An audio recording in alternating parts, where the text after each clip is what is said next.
How long has Donald Trump been teasing his big beautiful bill? Well, it feels like it's been almost half a year now, and if you're not familiar, it's basically tax cuts 2.0. But it also touches Medicaid, energy policy, border security, and a bunch of other stuff, and just recently the full text of that bill was finally released.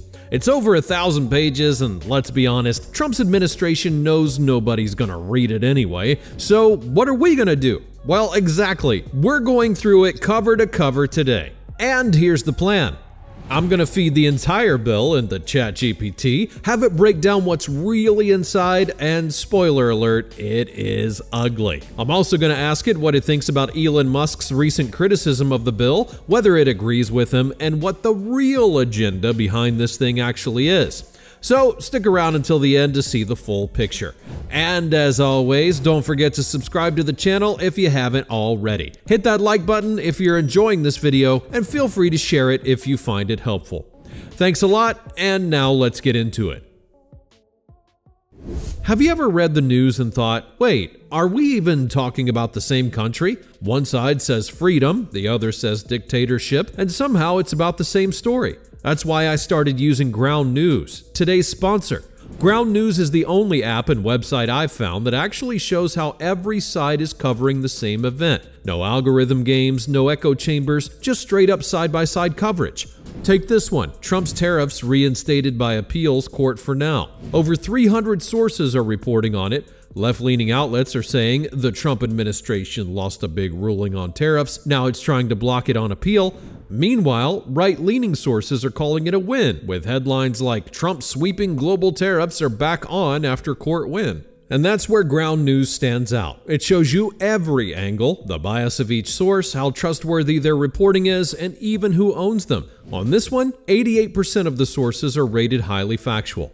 If you're into stuff like US politics or AI, you can follow those topics to stay updated. Ground News shows you the blind spots and keeps you informed without the spin.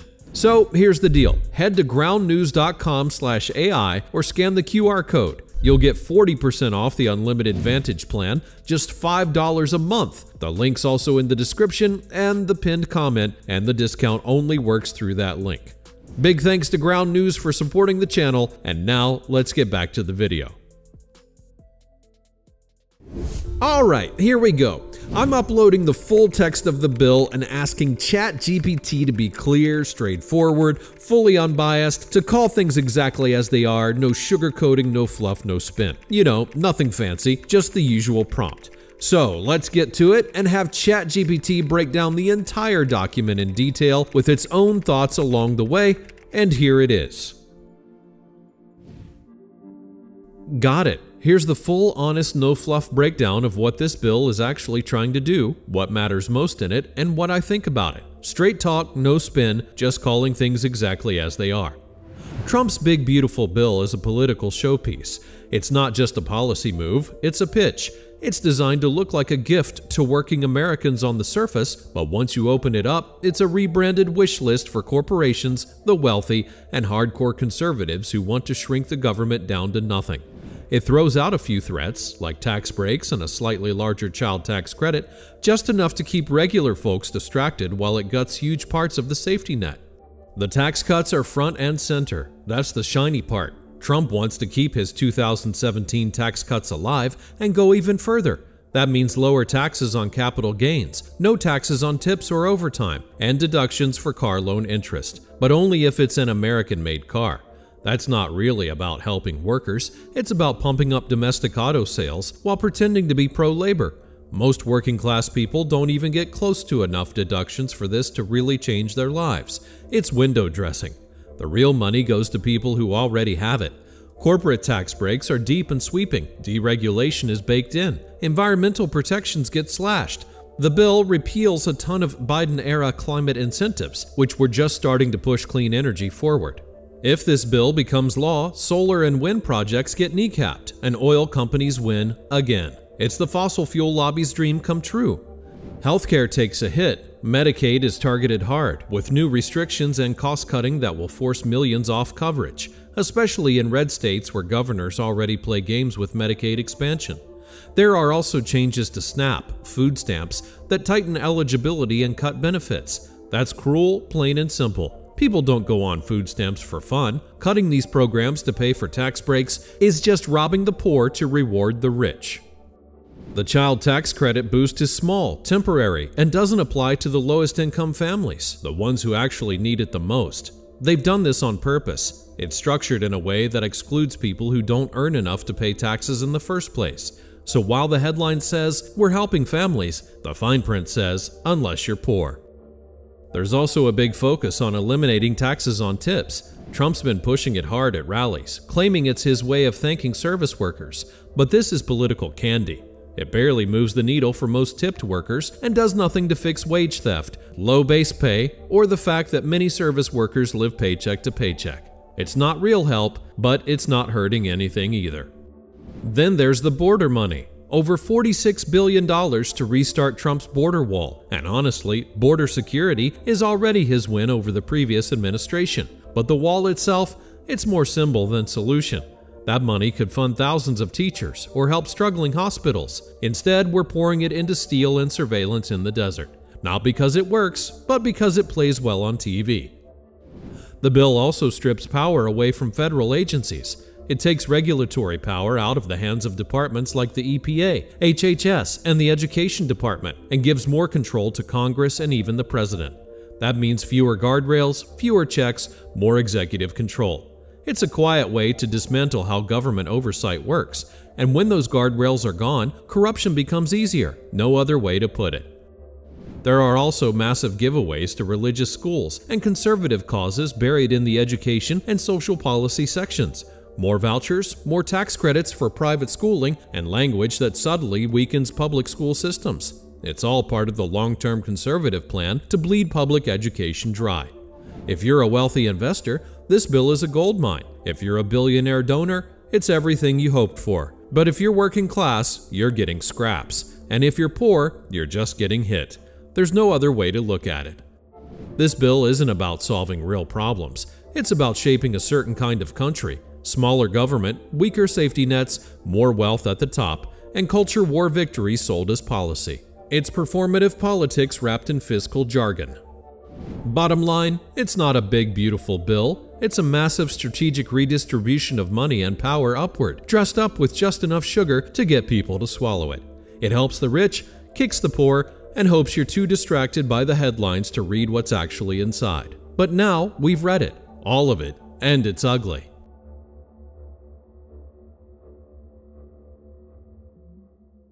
Alright, well, long story short, the bill is very Trump, no surprises here, but now let's move on to the next question. Elon Musk. As you probably know, he openly criticized the bill, and so did ChatGPT just now. So the question is, does ChatGPT actually agree with Musk on this or not? Let's find out.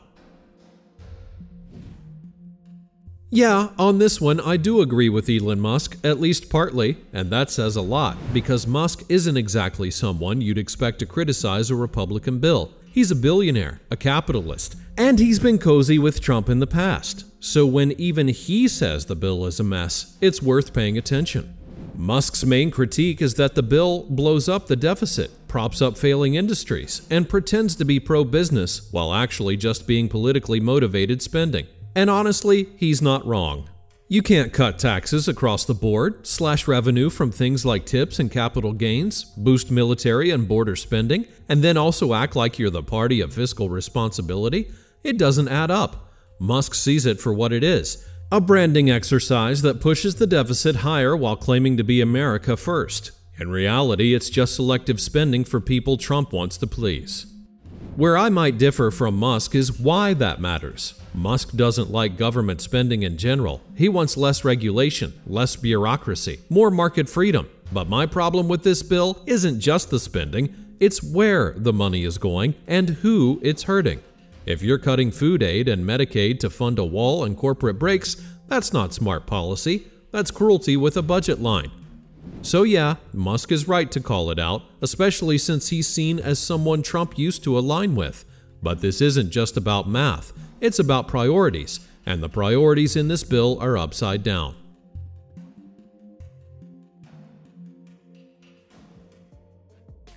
I think this might be the first time we've ever seen ChatGPT agree with Elon Musk.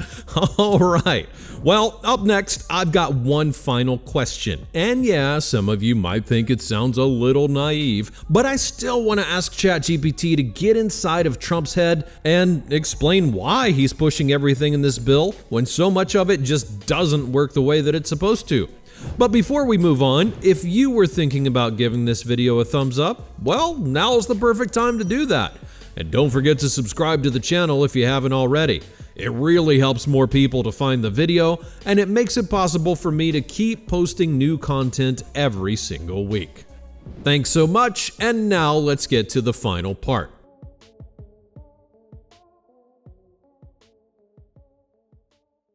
So, here's the question.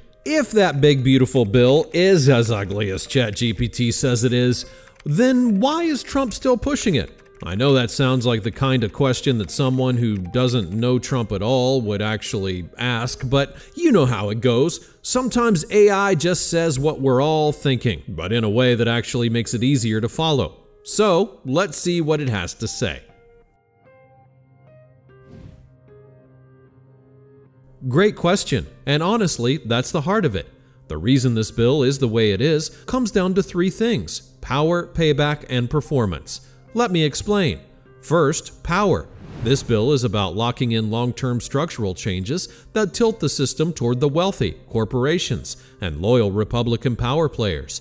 It's not just about the next election, it's about shaping how government works for the next decade or more. You cut taxes now, gut the safety net, deregulate the economy, and suddenly it's a lot harder for any future progressive administration to reverse it.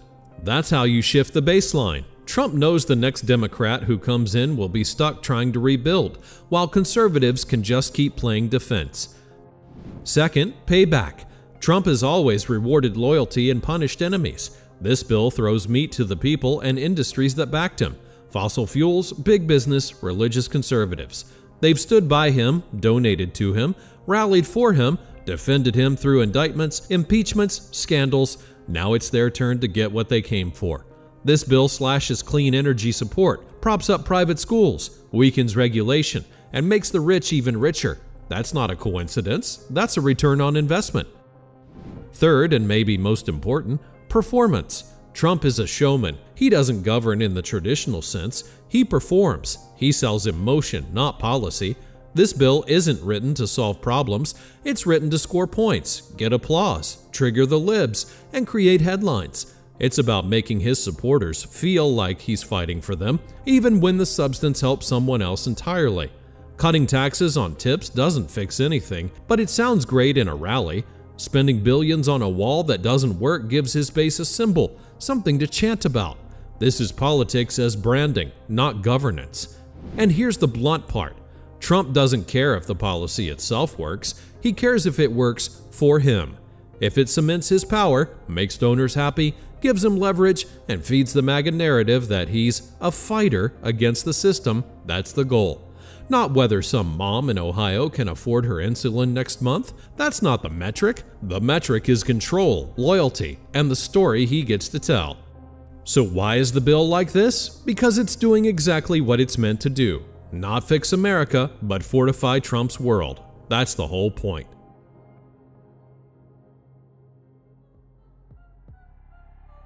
And that's pretty much it. Now you know what the big beautiful bill is about, and honestly, I'm not surprised at all, are you? Let me know in the comments what you think, or if you don't agree with those answers and see things differently. I'd still love to hear it. Be sure to share your thoughts down below. And of course, don't forget to leave a like, subscribe to the channel, and check the links in the description if you want to support the channel directly. Right after that, click right here on this next video where I ask AI to reveal all the corruption schemes that Trump's using right now. That one could seriously open your eyes, so be sure to check it out. Thanks for watching, click on that video, and I'll be waiting for you there.